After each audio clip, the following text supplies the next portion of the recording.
Joining us now is Royal Editor for the Daily Mirror, Russell Myers. Russell, a pleasure as always, mate. And now a blast from the past has come back to haunt Prince Harry. I thought what happened in Vegas was meant to stay in Vegas.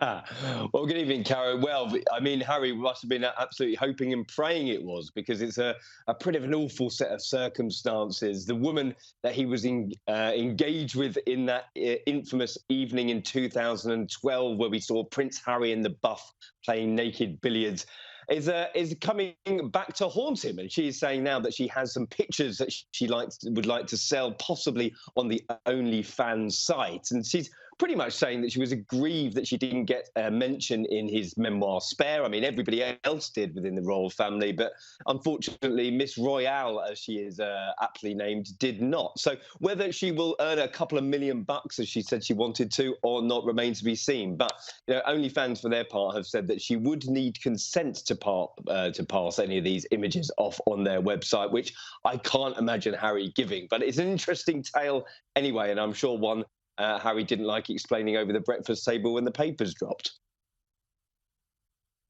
No, probably not. And it does make that relaunch and reset all that little more difficult. But, news this week as well that Meghan is looking for PR experts to help relaunch her in the UK. How's that taking shape? Well, it's interesting. This would be their sort of first member of staff in the UK for quite some time. Most of their staff did shift over to Archwell, working in the States. They do need a bit of PR mastery in the UK and abroad. It hasn't gone too well for them over the sort of global scale. They had the mega Spotify deal pumped, and then we had the Netflix deal on shaky ground. Whether they're going to be producing any more deals for the Spotify giants and Netflix remains to be seen. However, very interesting that Meghan thinks that she needs a sort of PR rebrand, because we did see her at South by Southwest talking on International Women's Day last week. There was Katie Couric, Brooke Shields, a part of the panel as well, repeating the sort of Procter & Gamble speech that she'd given over many, many years ago about changing the sort of landscape in the advertising world. I think we've all heard that very, very many times. But what does Meghan stand for? I think that this is quite an interesting point, that she is trying to recreate herself as a feminist. We saw in their new website that they're trying to rebrand themselves. No doubt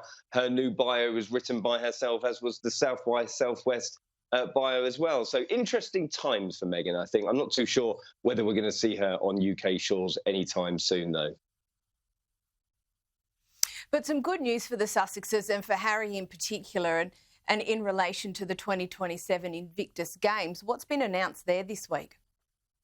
Well, this is exciting because, obviously Harry's Invictus Games, his baby, the jewel in his crown, as it were, has gone from strength to strength. And I've been lucky enough to go to a few of the big games events across the world. Last time I was in Sydney, we've been in London before, The Hague, and it is an absolutely incredible sort of meeting of sports competitors from around the world, and something that Harry should be very, very proud of. Now, London is bidding for the 2027 Games. That could obviously bring Harry back to the UK. He said before that he's got some meetings here, or he's passing through. That would be an opportunity to see his family. Now, obviously, we know that he had a very whistle-stop tour to see his father only a few weeks ago, who is suffering from cancer. And as the King recovers from that, there's absolutely no recovery for his relationship with his brother, Prince William, unfortunately, because he didn't stop off to see him. There was no contact between the two. So could this be the green shoots of a new relationship with Harry and the rest of the family if he's got to come over here and have some meetings with the UK government and beyond? I think that Harry would probably welcome that.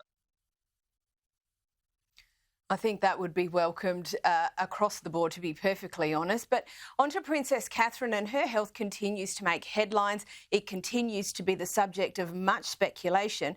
Now, your masthead, The Mirror, writes that the palace has appealed for calm. So how bad did it get, and what's the latest from the firm? Well, certainly it's been pretty shocking. I mean, if you look at the sort of rumour mill that has exploded over the last few weeks on social media, it's been pretty distasteful, I think, is the best way to put it. And Kensington Palace have become pretty exasperated with the whole situation. I think, to their point, they had been very, very consistent in what they said on January 16th, when Kate went into hospital. They said she would remain there for 2 weeks, then she would come out and she would recover at home and not be seen really and back onto royal duties until after Easter, which puts us into April. Now, there's been a sort of an explosion of these conspiracy theories as to where is Kate, why haven't we seen her? I mean, it's pretty simple in my view. She was recovering for an operation. It must have been a very serious operation. All that we knew was it was an abdominal surgery that was planned, and that she would take a period of rest and recuperation at home. So, listen, I think that the Palace had to come out and say, everybody needs to calm down a little bit. They hit out at the madness of social media. And I think that when you actually look at the evidence of what we have, Kate was seen driving with her mother last week, but we haven't seen her very much because she's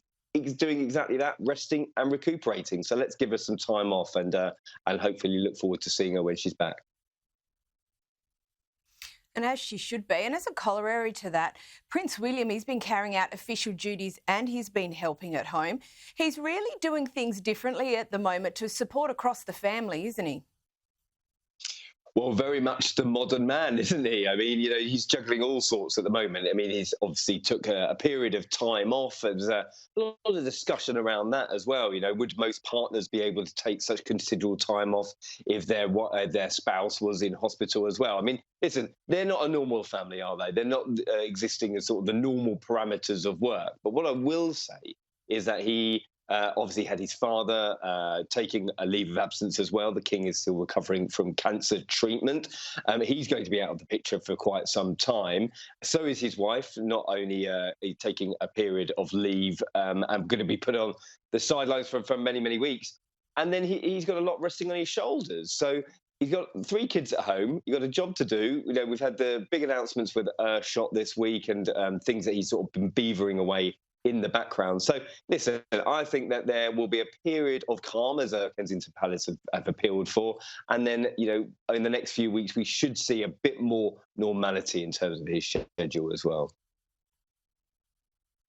And we understand that even despite all that workload, on Monday, William will be attending an event to celebrate his Earthshot Prize. What's happening there?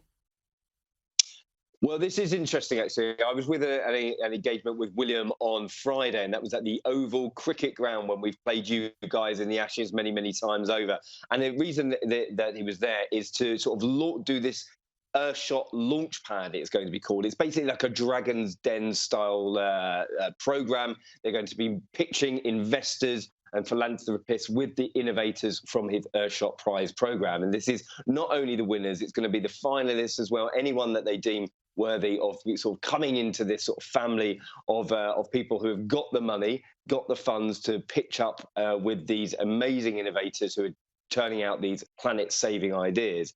And I think this is really important because the Palace has said, listen, William may not be doing traditional royal duties, but you can bet your bottom dollar he is texting, he is working 7 days a week. I'm not too sure whether he's working 7 days a week, but they did say he's working very, very hard indeed on the background of these projects. So whilst he might not be at sort of the opening of the school or the hospital, the traditional elements of royal life, he's definitely working on the bigger projects, which he thinks will affect generational change, as they say. And finally, just before we go, Prince Edward is turning 60, the youngest of the siblings, and frankly, in my view, the ballast. How is he being celebrated? Well, he is. I mean, it makes us all feel a little bit older with Prince Edward being 60 because he's been sort of the baby of the pack for so long. And, it is his birthday. He's in a couple of interviews this weekend. He's talking about his rock, Sophie, the Duchess of Edinburgh, being by his side all these years, married in 1999, and they've been through quite a lot together. And I think that Edward taking on the the Duke of Edinburgh title as well has really been the making of him in recent years, because it's something that he can really put his teeth into. He's very, very passionate about the Duke of Edinburgh scheme. He spoke about his father being a people person, if you can believe it. He had a bit of a laugh and saying he wasn't altogether the sort of person who people recognise as being very warm with people, but he really did have an affinity with so many groups. He grew the Duke of Edinburgh organisation and programme to an international stage, which is exactly what Edward wants to carry on to do. And I think, he's 60 years old. A lot of the working royals are over the age of 70 now. So I think there's a long way for Prince Edward to go yet before he's going to get his retirement. Russell Myers, as always, thank you so much for joining us. My pleasure. Thanks, Karen.